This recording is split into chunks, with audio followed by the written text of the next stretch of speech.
Сәлеметсіздер ме балалар? Бүгін 3-ші тоқсан бойынша жиынтық бағалауға арналған тапсырмаларды өтетін боламыз. Ең алдымен химия коррекциялар бөлімі бойынша жиынтық бағалауда қарастырып өтейік. Бұл жерде біз қышқыл, сілті, сұйытылған қышқыл, соның бәрін айтып өтеміз. Кеттік. Бірінші тапсырма. Қышқылдар көптеген жемістер мен өсімдіктерде кездеседі. Табиғатта кездесетін екі қышқылды атаңыз дейді. Енді лимон қышқылы, сірке қышқылы, сүт қышқылы, құмырсқа қышқылы, бұның барлығы табиғатта кездесетін қышқылдар. Кез келген екеуін алып жазсаңыздар болады. Сүттен сүт қышқылы, грейпфруттардан лимон қышқылы, аскорбин қышқылы кездеседі.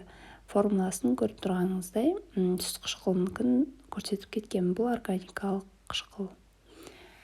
Ал енді екіншісінде қышқылдардың анықталатын бір әдісін сипаттаңыз дейді. Ең алдымен ол индикатор болып табылады. Индикатор көрсеткіш деп аударылады. Бұл индикатормен сіздер фенолфталин, лакмус, метил оранж осы үшеуі арқылы кез келген қышқылды, сілтіні анықтай аласыздар. Тек қана қышқыл мен сілтіні емес, сіздер pH көрсеткішті анықтай аласыздар. Демек, pH сіздерде 7-ден кем болып тұрса, ол қышқыл болады, pH сіздерде 7-ден көп болып тұрса, ол сілті болады. Бұл жерде индикатор ең алдымен көмекке келетін болады. Міне, нақты индикатордың бейнесі осындай. Қышқыл мен сілтіні сол мен оң жағында көрсетілген. Келесі сұрақ. Сутек газы атмосферада аздаған мөлшерде кездеседі. Қай суретте сутек газын жинау әдісі бейнеленген дейді. Мына екі суретте бірінші сурет сутек газын алу керектігі бейнеленген. Оны қалай алады? Сутегі судың немесе ауаның ығысуы арқылы жиналады.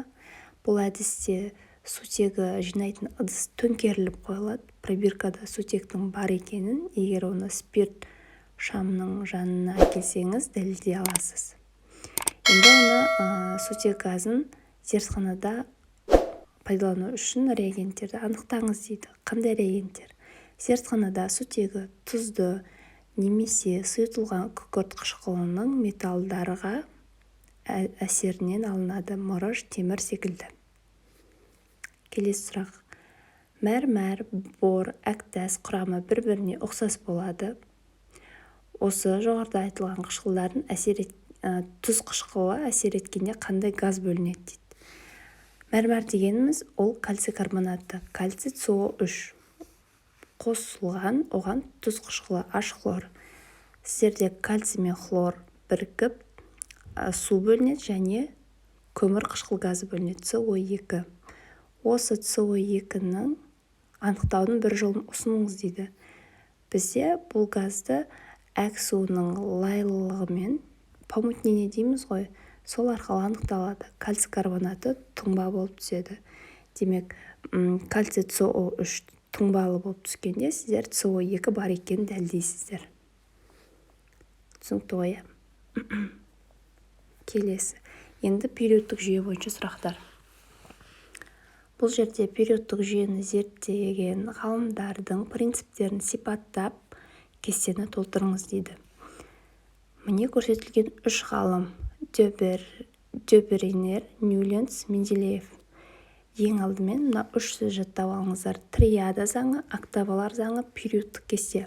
Міне осы үшеуін жазып толтырсаңыздар, ешқандай да қате болмайды. Триада заңы дегеніміз жаңа 3-3-тен топтасқанын Дебрейнер айтып өткен. Сондықтан да оны триада заңы деп енгізіп кеткен. Ал октавалар заңы деп Ньюленс әрбір 7 элементтен кейін 8-шісі қайтадан қайталанатынын дәлелдеген. Сондықтан да оны музыкалық гаммаларға сәйкестендіріп октавалар заңы деп атап кеткен. Ал Менделеев периодтық кесте. Периодтық кестені кез келген элементтердің периодтары болады деп периодтық кестеге бөліп толығымен осы кестені көрсетіп соңына дейін жеткізген Менделеев болады. Осы 3 сөзді міндетті түрде жаттап кестеге жазып қойсаңыздар, сіздерде ешқандай да бір қате болмайды. Триада, октава және периодтық кесте. Түсінікті ғой, балалар? Енді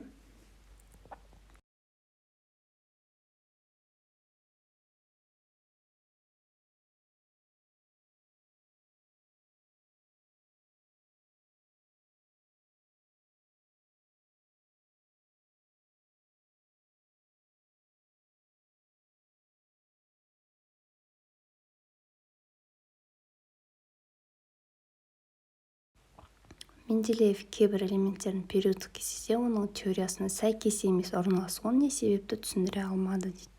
Мысал келтіріңіз. Енді Менделеев периодтық заңды ашқанда атомның құрылысы жайлы ештеңе білген жоқ. Олардың рет нөмірі, ядро зарядына тең екенін дәлелдегенде ғана бір тұжырымға ие болды. Элементтердің түзілген қасиеттері, заттардың қасиеттері ядросының зарядына периодты тәуелділікте болады деп бір тұжырымға келді. Осылай жасаңыздар, сұраққа жауап болады. Ал үшінші сұрақта мына элементтерді берілген топтар бойынша жіктеңіз дейді. Сілті металдарға рубидий, натрий, калий, литий кіреді. Галогендерге хлор, фтор, бром кіреді. Инертті газдарға гелий, неон, аргон кіреді. Сіздер білесіздер, бұл элементтердің барлығы топ-топқа бөлінеді. Осы 10 элементті осы үшеуіне тез оңай бөліп шыға аласыздар. Дәл осылайынан жасаңыздар, сіздерде ешқандай қате болмайды. Натрий бізде ең күшті сілті болып саналынады, калий да күшті сілті болып саналынады. Осылардың бәрін жаттап алыңыздар. Галогенде бұл фтор, бром, йод соларды айтып өтеді. Түсінікті ғой? Келесі сұрақ. Енді салыстырмалы атомдық масса және қарапайым формула бөлімі бойынша жиынтық бағалауды қарастырып өтейік. Бірінші тапсырма. Хлордың табиғатта 2 изотопы белгілі. Олардың нөмірі 35 және 37-ге тең. Бұларға сәйкесінше 75% және 25% болып келеді екен. Осылардың себебін түсіндіру керек, есептеу арқылы дәлелдеу керек. Енді сіздер біліп тұрсыздар, 35 оның 75%-ға сәйкесінше болып тұр. Демек, 35-ті көбейтеміз 75-ке, бөлеміз 100%-ға. Сразу оны 0,75 деп жаза салайық. Сонда тең болады 26,125. Дәл солай екінші изотоп 37-ні көбейтеміз 0,125-ке тең болады 9,125. Осы екеуін қоссаңыздар 35,5 болады. Сонда жауабы хлордікі 35,5 екен. Дәл осылай есептеп жазып берсеңіздер, сіздерде екі сұраққа да жауап алынады. Түсінікті? Екі изотоптың басын біріктіргенде 35,5 болды. Оның жауабын АР хлор тең 35,5 деп жазасыздар. Келесі сұрақ. Атомдық қатынастары 1-ден 2-ге болатын оттек пен натрийден түзілетін қосылыстың молекулалық формасын жазыңыздар дейді.